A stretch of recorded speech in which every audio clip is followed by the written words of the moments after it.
Hello, this is Dr. Vogel again in Positive Psychology, Kaiser University. Um, we are in talking about positive psychology, and one of the elements that we need to understand is that there is a phenomenon. I mean, in life, we have good and bad events, right? We can't avoid that, really. We can't do anything about it, at least on the outside. But one of the things that it's important is to see in the study of positive psychology that one of the main contributors conceptually was studying how people explain bad events in their lives. We all have an explanation. In fact, we have uh, uh, we even look for just lousy explanations just to have one, in the sense that it's better to have a bad explanation to have than to have no explanation, because we human beings, as I told you before, need a sense of understanding the world, a cosmology, a view of the world, a model of the world that has in their heads that makes some kind of sense, um, whether it's superficial, whether it's mythological or whatever. In fact, that's how religions, a lot of them came about. Is just how do you explain what's going on? How do you explain thunder? How do you explain rain? How do you explain floods, death? So you needed an explanation. Why? Because an explanation gives you a sense of control, a sense of security, a sense of predictability. Even though we know it's not true, we can't predict anything really. Um, but it gives you a sense of that. So one of the things that people struggle with in history is, okay, bad events happen. They happen. There's no denying that. That's not, they do happen to all of us. Now, how do we explain them? Okay. Um, that it varies from individual to individual.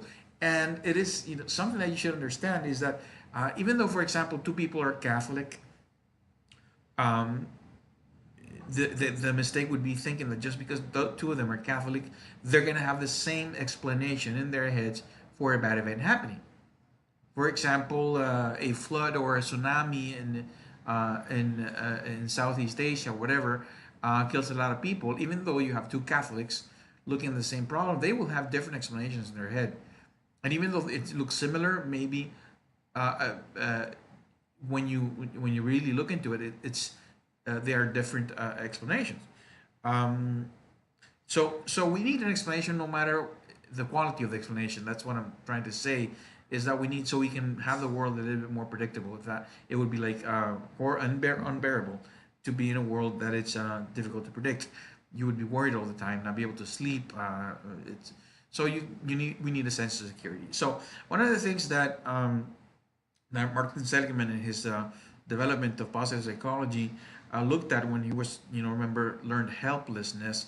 Um, he found that when 2/3 of people, dogs or rats, um, became, when they were doing the experiment on trying to make them uh, uh, helpless or negative by causing uh, pain and suffering that could not be escaped. Um, 2/3 of those animals or people became helpless. And remember, helpless is, okay, a feeling that, okay, no matter what I do, I'm not gonna change my situation, so it's better not to do anything. So you become helpless. Helpless meaning that you can't help yourself, that you don't think you can help your situation, you don't think you can help to change your current state. So that's learned. How do you learn it? Well, you learn it by having things you can't escape. If you do that enough, theory says, well, then you will stop trying, because 35 times you haven't been able to escape whatever situation we're talking about. But the interesting part of this is not the 2/3 that became helpless, but it's the 1/3 that no matter what happened to them, you could not make helpless. They were, let's call them the positive rats, the positive dogs, the optimistic people. I mean, we're talking about people that, and rats and dogs that you could not make helpless, even though they had, and you started in, and one of the reasons they figured out is that if you started, if the first experience in the experiment was a situation which they could escape, the first one, the very first one, um, then their probability of being immunized against helplessness was really large. Even if you had 40 inescapable experiences following that first one. So the key was, did the first experience allow you to escape pain or whatever? And if that was a yes, the probability of you becoming immunized against helplessness was really high. So the implications of this are really strong. Why? Because if that's the case, then we need to look a little bit in what happened when you were growing up. What happened at the beginning, the first few experiences that you went through, because they could mark, they could they could put a little bit of your resilience, your ability to become resilient and try to escape bad situations. So I'm not trying to say that is deterministic. Please have in mind the difference. Determinism means, and that was, remember, humanism, behaviorism, and not humanism. I'm sorry. And, and the other thing is psychoanalysis. And the thing is that these two fields of thought were deterministic, meaning that you could not help but reproduce your past, and you were a victim of your past. So I'm not saying that.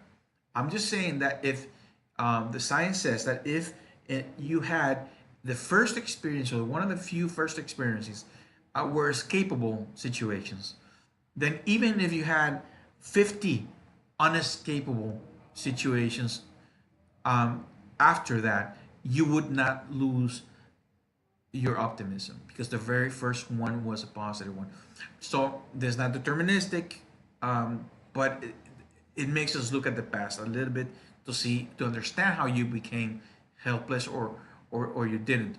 Now the good news about this, the reason I say it's not deterministic, it's because you can learn to be optimistic. There's a whole science and art of doing that, so you can become optimistic. We can learn that. Okay, so even though you became pessimistic, we can, we can learn to be positive. And it makes us look at. I'm looking at my notes, so you should, don't think I'm not paying attention. So one of the things that this implies is that, okay, if that's the case, we got to look at personality too. Okay, the way people think, the way people see, because it's also, apart from the experiences, we find that they're optimistic, and we saw the negative bias about the cavemen. Remember that. But we do have in the world pessimistic and optimistic people, and let's look at the differences, because how they see, how they explain the what happens around the world, and in their life, makes a huge difference. Now, bear in mind that when I say pessimistic and optimistic, um, it is not. We need to be careful, okay, about that. But if you want to be, if we want to generalize, it will look something like this. For example, we would talk about the explanatory style. That means, how do we explain, bad things in life? And there's basically two ways of doing this. There's many more, but if you want to simplify it, it would be like this.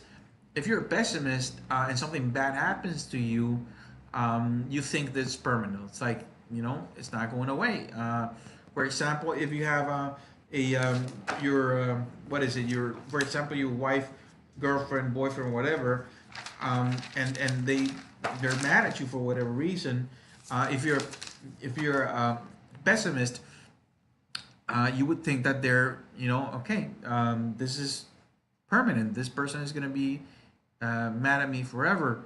As opposed to the optimistic thinking style that would say, no, this will pass. This temporary.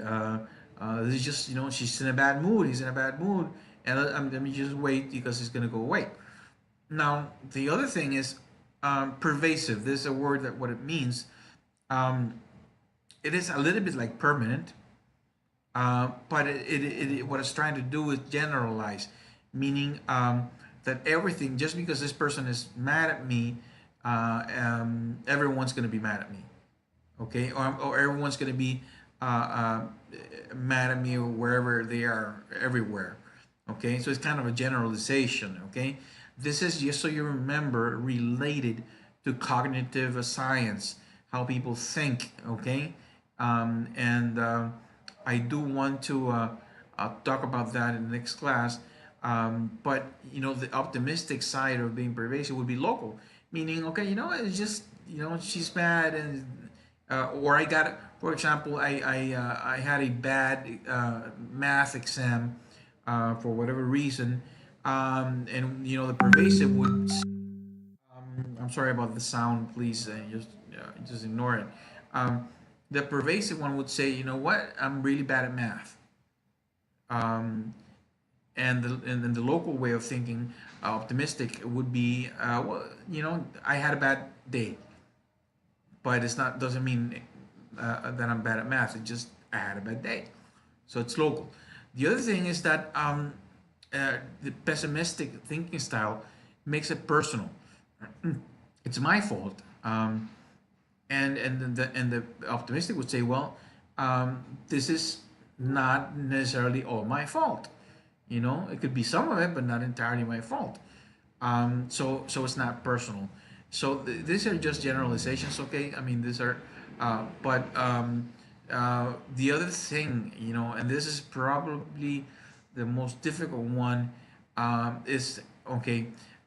Do I perceive that the situation is under that I can control part of it or most of the situation? In this sense, the pessimistic person would say, "There's nothing I can do about it. So why bother?" Right? I mean, this is kind of helpless, right? If there's nothing for me to do that will make it better, then I don't try anything. And when a country is in crisis, just like the one this particular country right now is going in the economic crisis, a lot of people get paralyzed because they think no matter what I do, I'm not gonna find a job. No matter what I do, I'm not gonna be able to sell anything. So I better stay home and do nothing. And you know what happens? There was not an experiment, this situation, but a situation in 2008. If you remember or you don't remember, but you've read about it, the real estate bubble in the United States, the entire real estate market collapsed because houses were being sold for much more than they were really worth. So when they went down to their real value, people lost a lot of money. So real estate agents in general were in a bad place because they couldn't, quote unquote, sell anything. But what happened is that a lot of real estate agents made a lot of money. Why? Because most of them were in the paralyzed crisis thinking mode, like I can't do anything about it, so why bother going out and selling anything? So what this gave is an opportunity for a few very fortunate and optimistic salespeople to say, you know what, and they started, you know, selling as if nothing had happened. So in fact, their sales went up because you had a lot of people who had learned to be helpless or were pessimistic, not doing anything. So that gave the optimistic people an advantage because they had a huge market. You know, whatever size it was left, it was just for them. So this, you know, the optimistic thinking style makes you see the things as controllable. There's something I can do. Now, let me give you um, a warning. A warning. Um, is the world controllable?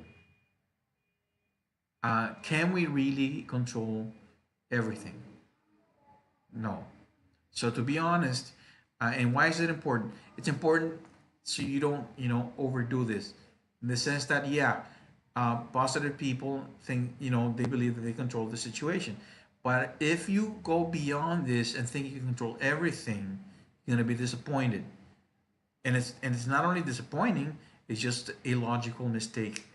It's a logical problem. It's not logic. You can't control everything. Okay, so it can become, if you overdo it, it can become a problem in your cognitive abilities. I'll explain that later about cognitive distortions. Okay, when you think you can control everything and something goes bad, the end of the world is coming. Okay, so yes, these are pessimistic, optimistic, but be careful about the controllable part of the universe. Okay, and the uncontrollable. So in a sense, this guy um, thinks it's uncontrollable entirely, so there's nothing he can do. So why bother, right? Why do I get out of bed to go to work? And this guy says, yeah, I can do something about it. There's something I can do, and go out and do it. But if you think everything's controllable, you're going to be mistaken. You're in for a surprise. A cognitive distortion. Okay, so let's leave it like that for right now. And we'll keep doing videos as the day or the following days come. Okay, well, thank you very much.